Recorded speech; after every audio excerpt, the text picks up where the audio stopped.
सभी को जय श्री राम। आज हम जा रहे हैं राजस्थान के राजगढ़ में स्थित पांडुपोल हनुमान जी के मंदिर में। यह मंदिर सरिस्का वन, जिसे टाइगर रिजर्व भी कहा जाता है, उसके मध्य में स्थित है। इस मंदिर में जाने के दो मार्ग हैं। एक मार्ग आता है अलवर राजस्थान होके, दूसरा राजगढ़ होके बाईपास वाला मार्ग। अब हम दूसरे वाले मार्ग से टहला होते हुए वन में प्रवेश कर चुके हैं। वन में आते ही हमारा स्वागत किया जंगली जानवरों ने, पक्षियों ने, लंगूरों ने। आप देख सकते हैं कितनी शांति से ये हमारा स्वागत कर रहे हैं। अब हम पहुंच गए हैं पांडुपोल जी के मंदिर में। अभी आपको हम दर्शन कराते हैं। ये हैं पांडुपोल हनुमान जी। बगल में ही प्रभु श्री राम जी का परिवार भी बगल में ही स्थापित है। आज मंदिर में प्रभु श्री राम जी की आरती हो रही है। आप आरती का आनंद लीजिए।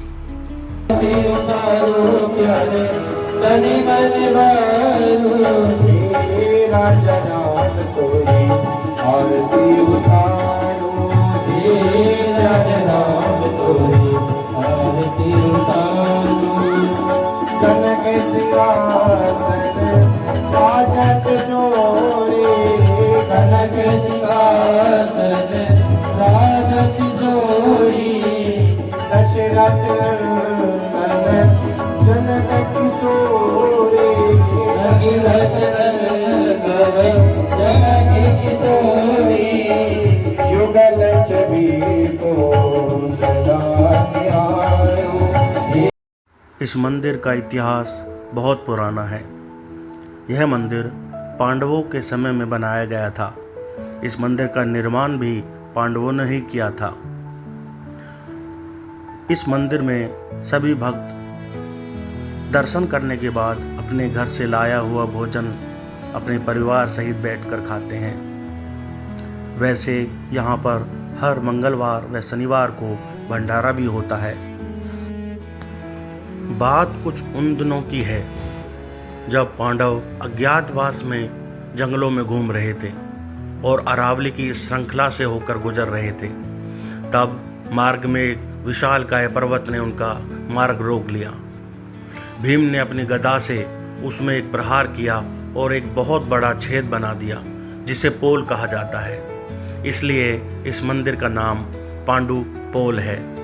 यह जो इस पटशिला में यही कहानी लिखी हुई है कि जब भीम को अहंकार हो गया था, तब श्री हनुमान जी ने मार्ग में उनका रास्ता रोककर उनका अहंकार भंग किया था।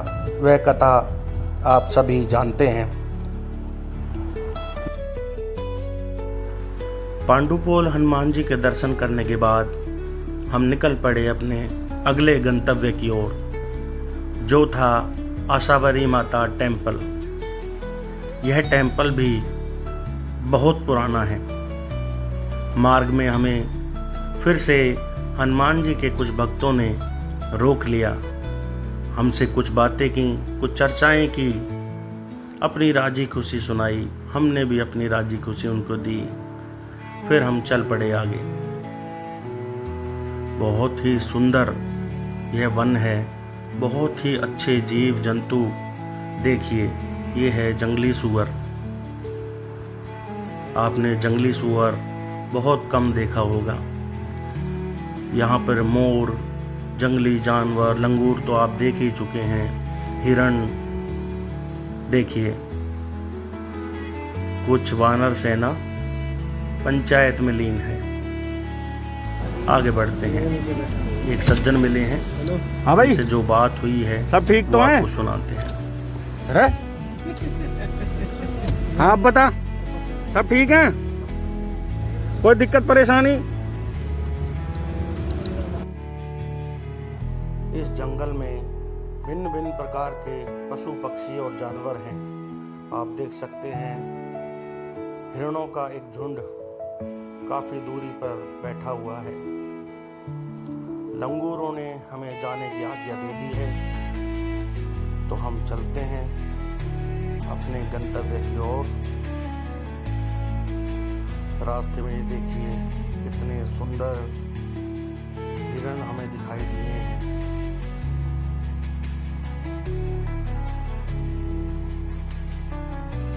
जब आप सरिस्का वन में आते हैं तो 20-25 किलोमीटर आप ऐसे ही जंगलों को क्रॉस करके जाते हैं।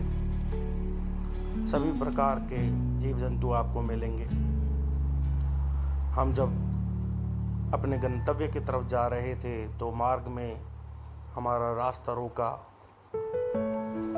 राजस्थान सरकार के ट्रैक्टर ने, जो कि गलत नहीं था। यहाँ पर कार्य हमेशा चलता ही रहता है। अभी भी काफ़ी मजदूर इस दीवार को बनाने में लगे हैं। इन मजदूरों को जान का खतरा भी रहता है। यहाँ पर बाघ कभी भी आ सकते हैं। सरिस्का वन से निकलकर हम चल पड़े आगे। गांवों से होते हुए हम मंदिर की ओर चल रहे हैं। आप देख सकते हैं कि यहाँ का जनजीवन कितना सरल है। छोटे छोटे घर हैं, किसी की झोंपड़ी है तो किसी का एक कमरे का मकान। सरल लोग हैं, सरल उनकी भाषा है और बहुत ही अच्छा यहाँ का वातावरण है। आप देख सकते हैं चारों तरफ जंगल ही जंगल, ऊंचे ऊंचे पहाड़, पथरीले रास्ते। कुछ समय बाद जैसे ही आप मंदिर के नज़दीक पहुंचते हैं तो ऊबड़ खाबड़ रास्ता ख़त्म हो जाता है और आपको मिलता है एक पक्का रास्ता। अब आप मंदिर के बिल्कुल समीप पहुंच चुके हैं और आप देख सकते हैं इस पहाड़ी से नीचे का नज़ारा।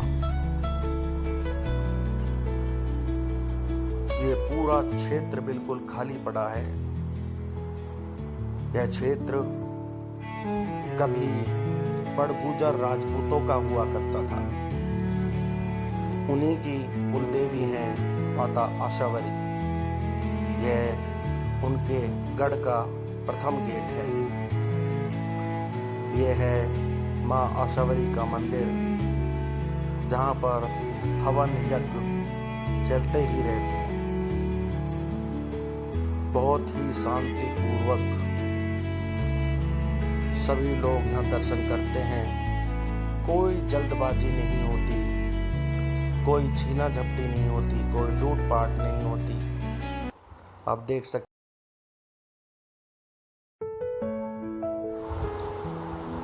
माता आशावरी के दर्शन कीजिए।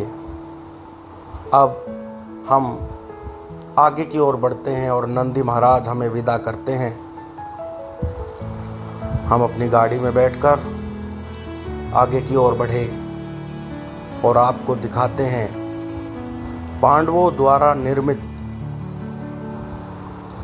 भगवान भोलेनाथ को समर्पित नीलकंठेश्वर महादेव मंदिर में। आप देख सकते हैं यह मंदिर कितना प्राचीन है। इस पे लिखा हुआ है, विरासत को संजो कर रखें और गौरवान्वित अनुभव करें। यह मंदिर पुरातत्व विभाग के अंडर आता है। इस मंदिर का निर्माण भी पांडवों ने अपने अज्ञातवास के समय में ही किया था। कहा जाता है इस पूरे क्षेत्र में लगभग 308 मंदिर हुआ करते थे। मुस्लिम आक्रांताओं ने सभी मंदिरों को ध्वस्त कर दिया, सभी मूर्तियों को तोड़ा। हम सभी सनातनियों को लज्जित करने के लिए उन्होंने मूर्तियों का कुछ हिस्सा तोड़कर उनको ऐसे ही रहने दिया। ये देखिए कितना सुंदर मंदिर है, कितनी अच्छी नक्काशी की गई है। यह कारीगरी राजस्थान के कुशल कारीगरों के हाथों से ही हो सकती है। आप देख सकते हैं एक ही पिलर के ऊपर कितनी सुंदर प्रतिमाएं उकेरी गई हैं। आप मंदिर को ध्यान से देखेंगे तो मूर्तियों के कुछ हिस्से आपको टूटे हुए मिलेंगे। यहाँ पर भगवान भोलेनाथ का एक विशाल शिवलिंग है। यहाँ पर जलाभिषेक करके अपार शांति महसूस होती है। कुछ लोग यहाँ पर पूजा करने के बाद मौन मुद्रा में बैठना पसंद करते हैं। यह यहाँ के पुजारी हैं जो अपाहिज हैं। मेरा सभी से निवेदन है, आप किसी भी मंदिर में जाएं, पुजारी को दान देते वक्त कंजूसी न करें। इन ब्राह्मणों के पास शिक्षा की कमी नहीं है। यह जब तक कर्म कांड कर रहे हैं तब तक हमारा ही भला है, नहीं तो हमें अपने बच्चे के जन्म पर हवन करने के लिए भी कोई नहीं मिलेगा। हमारे बच्चों के शादियों में मंत्र कौन पढ़ेगा? तो मेरा सबसे निवेदन है कि ब्राह्मणों को पूरा सम्मान दें। मैं आपको दिखा रहा हूँ इस मंदिर परिसर में किस प्रकार से मुस्लिम आक्रांताओं ने तोड़ फोड़ की है। इस मंदिर में उन्होंने आगजनी भी कर दी थी, जिसकी वजह से यह काला पड़ चुका है। टूटी हुई मूर्तियाँ, बिखरे हुए खंबे, ये सभी चिन्ह हमें बताते हैं कि इन आतंकवादियों ने हमारे सनातन धर्म के साथ कितनी छेड़खानी की थी, पर फिर भी हमारा भगवा ध्वज आसमान में लहरा रहा है। मंदिर के बाहर का दृश्य भी आप देख सकते हैं। दूर देख सकते हैं कि एक मंदिर का टूटा हुआ स्ट्रक्चर है। आज हम आपसे यहीं विदा लेते हैं। मिलते हैं अगले वीडियो में। जय श्री राम।